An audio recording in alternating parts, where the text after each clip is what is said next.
Oke, bismillahirrahmanirrahim. Assalamualaikum warahmatullahi wabarakatuh. Baik, hari ini adalah jadwal terima materi untuk Matsama MA Nurul Yakin, di mana pada pertemuan kali ini saya akan membahas mengenai berpikir kritis atau critical thinking. Okay. What is the critical thinking?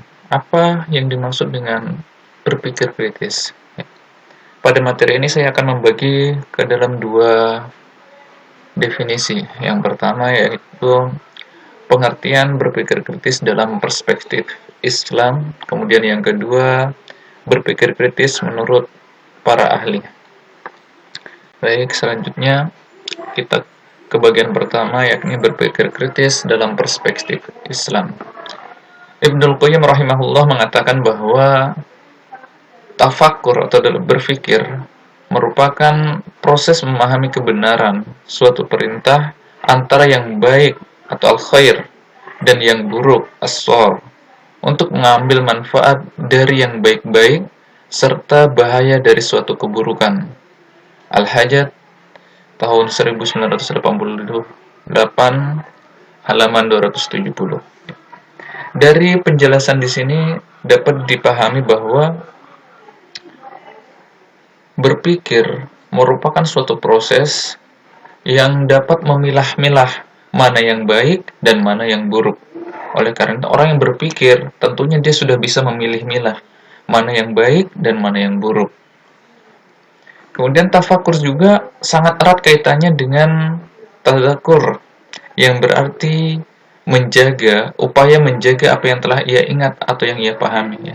Berarti bertafakur, sudah berpikir, kemudian sudah berpikir, tentunya kita harus mengingat apa yang kita pikirkan tadi. Ya. Imam Ghazali dalam kitabnya Ihya Ulumuddin menjelaskan juga bahwa tadzakur atau mengingat kembali adalah proses mengulangnya suatu pengetahuan dalam hati agar pengetahuan itu menancap dan tidak lepas dari dalam hati.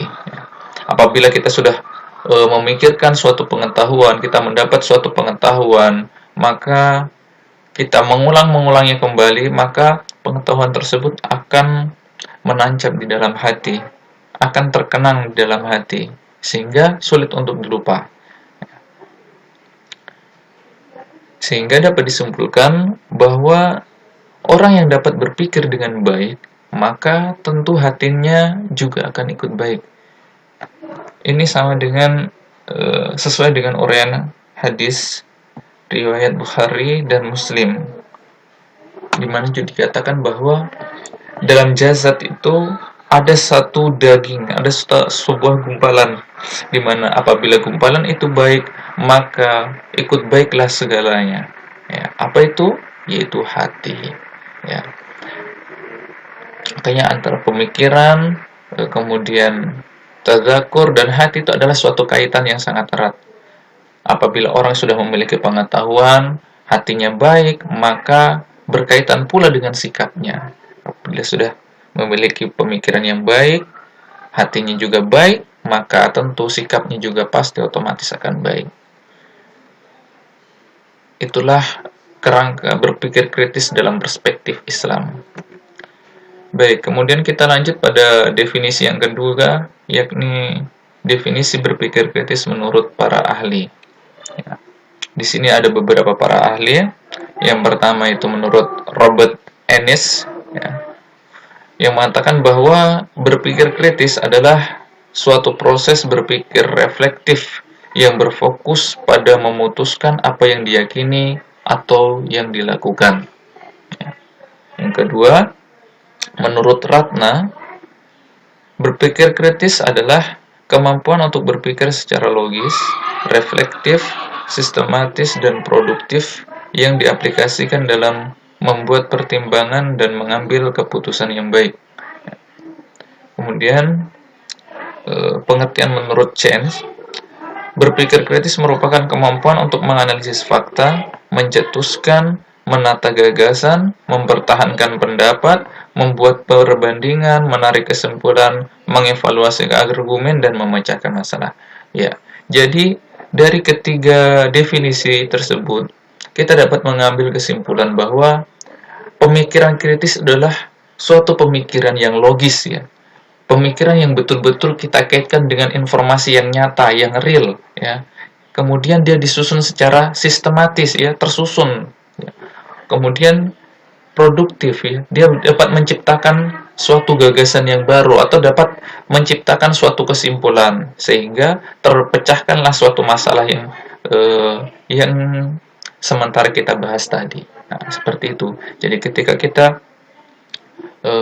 menerima suatu masalah, tentunya kita harus berpikir secara kritis, ya. Apa yang harus kita lakukan, ya? Kita analisa terlebih dahulu, ya. Kita analisa mana informasi-informasi yang logis, informasi-informasi yang betul-betul fakta, yang real, kemudian kita kaitkan secara sistematis, kemudian baru kita bisa ambil kesimpulan, ya. Nah, itulah cara berpikir orang yang memiliki pemikiran kritis. Jadi tidak bisa semena-mena kita langsung memutuskan segala sesuatu tanpa memikirkan terlebih dahulu, tanpa mempertimbangkan terlebih dahulu apa fakta-faktanya, apa data-datanya. Ya. Ya. Kemudian, ya, menurut American Philosophical Association, ya, dikatakan bahwa berpikir kritis adalah aktivitas mental untuk membantu memecahkan masalah, membuat keputusan, atau memenuhi rasa keingintahuannya. Tadi, seperti yang sudah saya jelaskan tadi, bahwa berpikir kritis itu adalah suatu pemikiran yang digunakan untuk memecahkan suatu masalah, ya, membuat keputusan, atau bisa jadi untuk memenuhi rasa keingintahuan kita. Ya. Prosesnya bagaimana? Ya, seperti tadi, ya, kita harus berpikir secara logis terlebih dahulu, ya. Kemudian kita susun secara sistematis, baru kita bisa memecahkan masalah, membuat keputusan, atau ingin menggali rasa keingintahuan kita. Ya, selanjutnya, ya, berpikir kritis tidak sama atau bukan hanya menghafal atau mengumpulkan informasi, ya. Jadi berpikir kritis itu dia tidak hanya menghafal atau mengumpulkan informasi, ya. Ya, dia berpikir seorang yang daya ingat baik memiliki banyak fakta, tidak berarti seorang pemikir kritis. Ya, biasanya kalau kita di sekolah-sekolah atau di suatu majelis-majelis, ya, kalau kita mendapatkan suatu ilmu lalu kita menghafalnya, itu bukan hanya pemikiran kritis, ya. Orang berpikir kritis tidak hanya menghafal, karena ketika menghafal saja biasanya kita sering lupa, ya. Oleh karena itu, dalam menerima suatu pengetahuan, maka ada nantinya tindak lanjutnya, ya.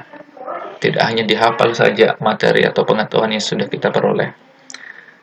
Ya, selanjutnya, berpikir kritis juga bukan mengkritik, mengecam, atau berdebat, ya. Kita sering melihat bahwa kritis itu identik dengan mengkritik, mengecam, mendebat, ya. Bukan, ya. Kritis, ya, orang kritis itu bukan hanya dia mengkritik saja, ya. Apalagi mengkritik asal-asalan, ngawur, tidak ada landasan, ya, tidak punya data. Itu berbedanya orang yang memiliki pengetahuan pemikiran kritis dengan orang yang asal mengkritik, ya, atau mengecam, ya. Dia hanya menghujat saja, membuli, tidak tahu landasan-landasannya, data-datanya apakah sesuai kenyataan, tidak sesuai dengan realita, tidak, ya. Jadi orang yang berpikir kritis itu tidak sama dengan orang yang mengecam atau mendebat seperti itu. Ya. Kemudian dalam keterampilan berpikir kritis ada beberapa, ya. Ada analisa, inference, explanation, evaluation, self-regulation, dan interpretation. Coba kita, ya, di sini ada penjelasannya. Ya, kita menginterpretasikan. Apa saja itu keterampilan menginterpretasikan? Ya, keterampilannya, ya, kita menafsirkan, mengkategorisasi, mengklarifikasi makna, ya. Berarti kita sudah memilah-milah seperti tadi di awal, bahwa orang berpikir itu sudah bisa memilah mana yang baik, mana yang buruk, ya. Mana yang betul-betul nyata, mana yang real, mana yang hanya sekedar berita hoax, ya, itu.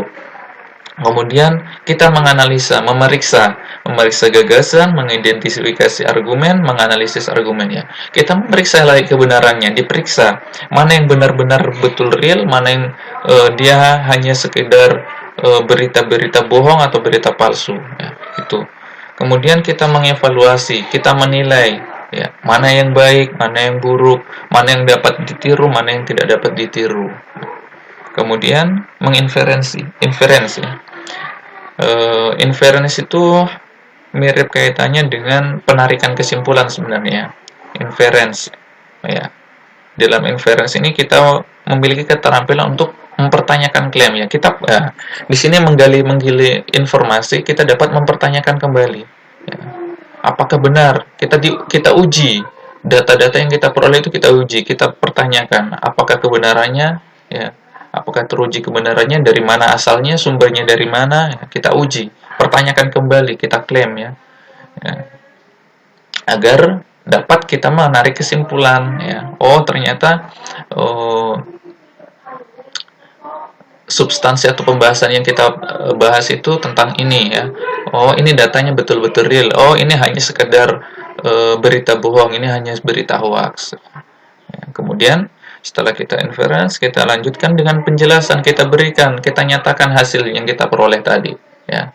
Kita jelaskan, oh, ini begini hasil kajian analisa yang sudah kita peroleh, maka kita dapat mengambil kesimpulan seperti begini. Nah, setelah itu kita kembalikan lagi, kita regulasi overview, ya.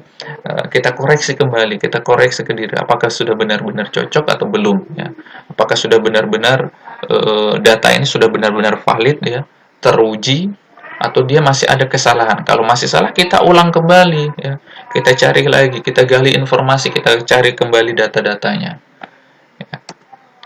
Ya, kemudian, ya, keterampilan berpikir kritis, ya. Ya, di sini ada beberapa keterampilan lagi, ya. Memahami hubungan-hubungan logis antara gagasan, mengidentifikasi, mendeteksi, memecahkan masalah, mengidentifikasi relevansi, merefleksi kebenaran, keyakinan, dan nilai-nilai diri sendiri. Seperti yang saya sudah jelaskan tadi di awal, bahwa keterampilan berpikir kritis itu dia sangat kompleks, ya, lengkap, ya. Dia memahami gagasan, mengidentifikasi, mendeteksi, kemudian kita bisa memecahkan masalah, ya. Kemudian kita bisa menyimpulkan, kemudian kita refleksi kembali, kita kembalikan, kita koreksi kembali apakah ada kesalahan atau ada data yang tidak sesuai. Itu adalah beberapa keterampilan berpikir kritis.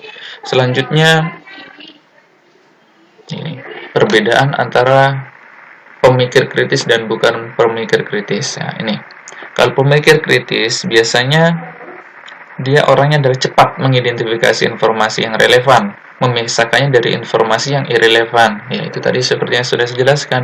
Dia sudah bisa mengidentifikasi, dia bisa memilahkan mana berita yang benar-benar nyata, yang terkait, ya, atau mana berita informasi yang tidak berkait dengan judul. Contohnya biasanya begitu. Dia hanya sebagai pendukung saja, ya. Dia hanya penambah bumbu-bumbu tambahan. Biasa kalau dalam berita media atau di pers itu, media online itu biasanya ada tambahan-tambahan, ya.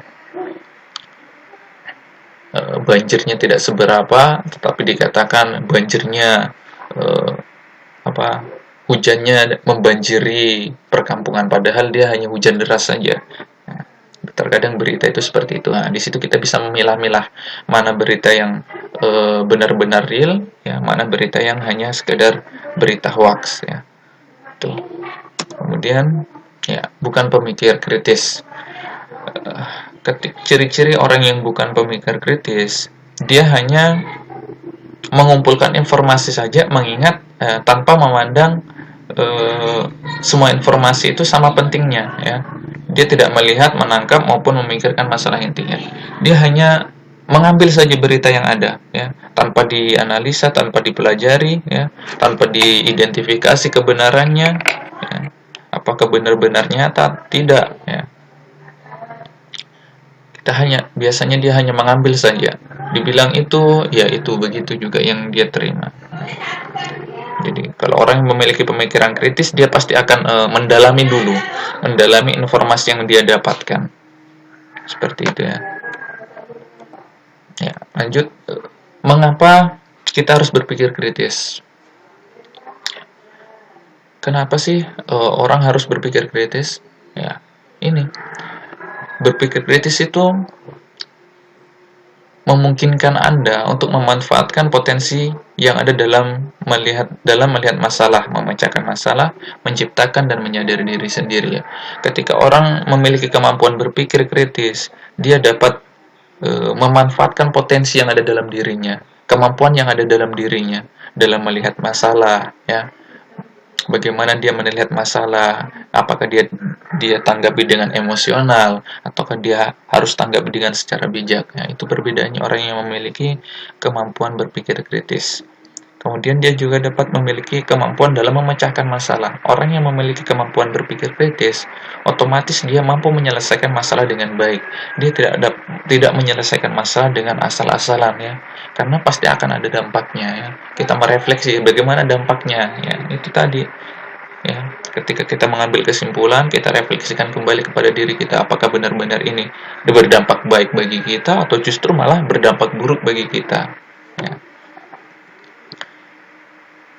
Ya, selanjutnya mengapa berpikir kritis penting ya, sehingga perlu dipelajari ya. Seperti tadi itu salah satunya contohnya alasannya ya ini ya. Berpikir kritis merupakan keterampilan universal. Berpikir kritis sangat penting di abad 21 ya, abad sekarang ya. Berpikir kritis meningkatkan keterampilan verbal dan analitik. Berpikir kritis meningkatkan kreativitas. Berpikir kritis penting untuk refleksi diri ya, ini tadi ya. Orang ketika sudah memiliki kemampuan berpikir kritis, maka banyak manfaatnya. Salah satunya ini, keterampilan yang universal ya.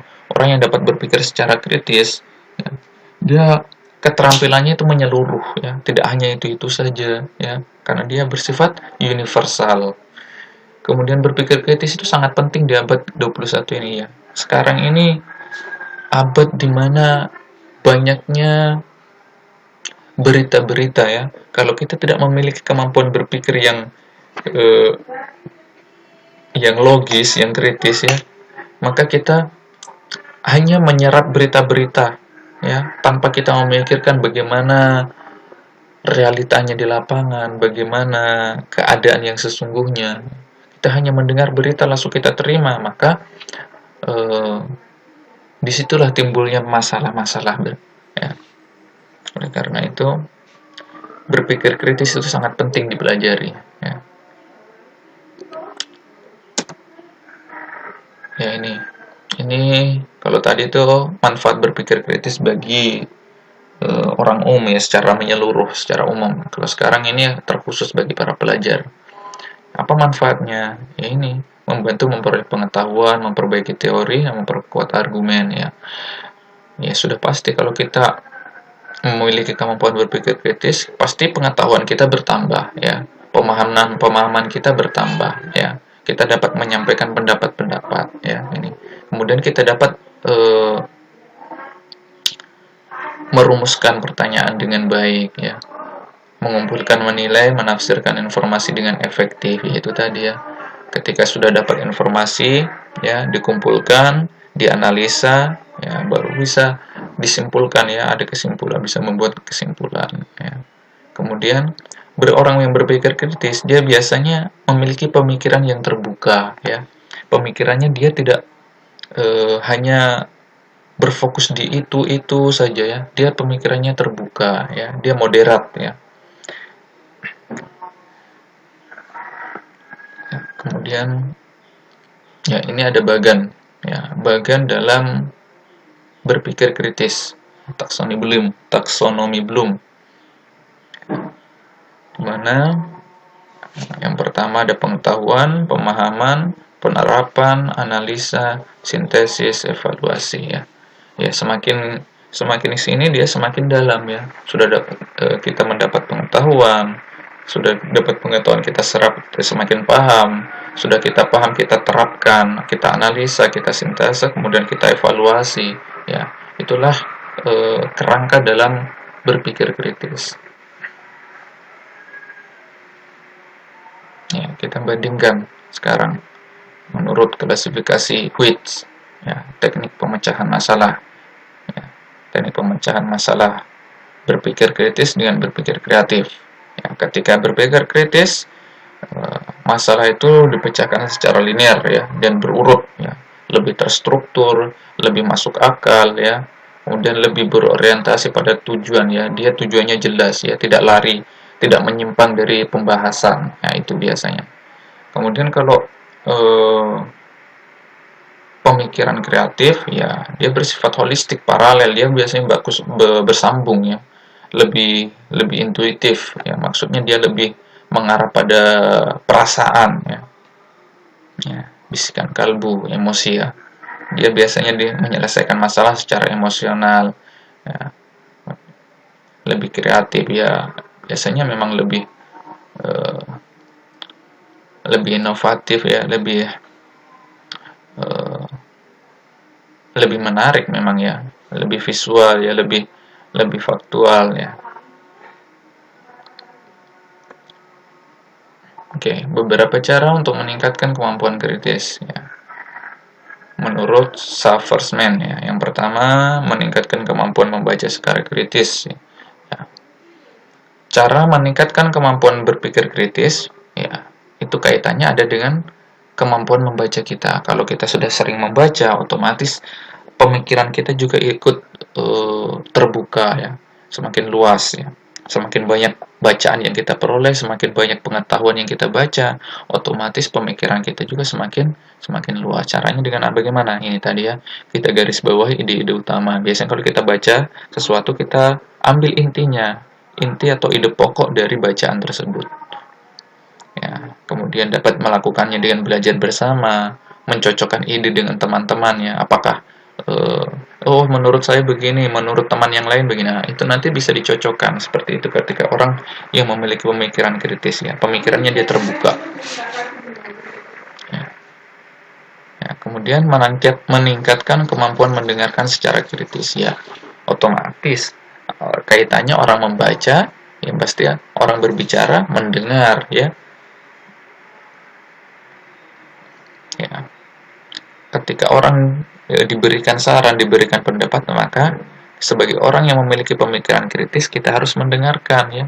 Tidak boleh disanggah dulu ya. Kita dengarkan dulu apa pendapat orang.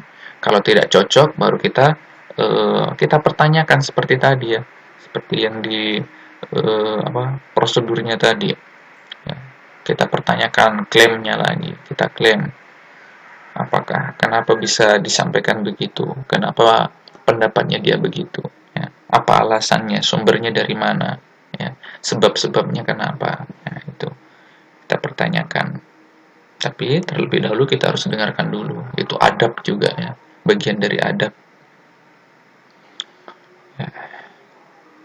Yang ketiga, meningkatkan kemampuan mengamati secara kritis ya, kemampuan mengamati ya, seperti tadi kita harus mengamati terlebih dahulu, menghapuskan beberapa batasan yang ada dalam pikiran ya. Batasi atau kurangi beberapa gangguan, bertanya pada diri sendiri apakah telah mengerti apa yang menjadi poin yang paling penting, menciptakan jalan baru dalam mengamati sesuatu, selalu melihat di luar situasi ya. Ini bagian dari cakrawala berpikir ya, berpikiran bahwa orang yang memiliki pemikiran kritis, pemikirannya itu tidak berhenti pada satu titik saja, tapi dia cara berpikirnya dia luas ya. Dia terima segala informasi yang dia peroleh, kemudian dia amati apakah informasi itu cocok atau tidak ya, sehingga dapat menciptakan inovasi baru ya, kreativitas yang baru, jalan baru ya. Kemudian meningkatkan kemampuan menganalisa secara kritis ya. Bagaimana kemampuannya? Ini memelihara beberapa logika yang jelas dan akurat, mengambil semua perincian sebagai pertimbangan, menggunakan proses sistematik dan scientifically based, menggunakan kognitif dan psikomotor skill ya. Ya, kemampuan menganalisa. Ketika orang memiliki kemampuan menganalisa, ya ini cara-cara yang biasa dilakukan. Memelihara beberapa logika,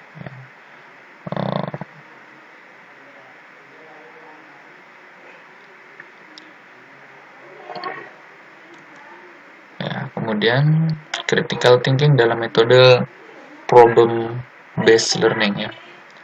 Pembelajaran, proses belajar berdasarkan masalah ya. Langkah-langkahnya seperti ini. Klarifikasi, identifikasi, menganalisa, sistematika, formulasi tujuan pembelajaran, belajar mandiri, dan sharing pengetahuan. Ini langkah-langkah yang biasa dilakukan dalam metode problem. Kemudian apabila ada contoh kasus seperti yang digambarkan pada gambar berikut, bagaimana cara Anda menyikapinya? Ya, yang pertama yang harus dilakukan adalah Anda berpikir logis ya. Kemudian identifikasi dulu masalahnya kenapa, kemudian analisa informasi yang relevan, kemudian buatlah suatu sistematika kesimpulan, terakhir baru menentukan keputusan dengan tepat. Seperti itu ya. Cara membuat keputusan yang tepat. Terakhir sebagai penutup, ada pesan mutiara dari Ibnul Qayyim rahimahullah, yang mana hati adalah raja dan seluruh tubuh adalah pasukannya. Jika rajanya baik, maka baik pula lah pasukannya. Dimana artinya hati itu sangatlah menentukan. Hati menentukan pikiran, pikiran menentukan sikap. Apabila hatinya baik, pikiran pun baik, otomatis sikap dan perilakunya pun akan menjadi baik. Demikian materi dari saya, semoga ada manfaatnya. Jika ada pertanyaan silahkan komen di kolom komentar di bawah, dan jangan lupa like and subscribe. Wassalamualaikum warahmatullahi wabarakatuh.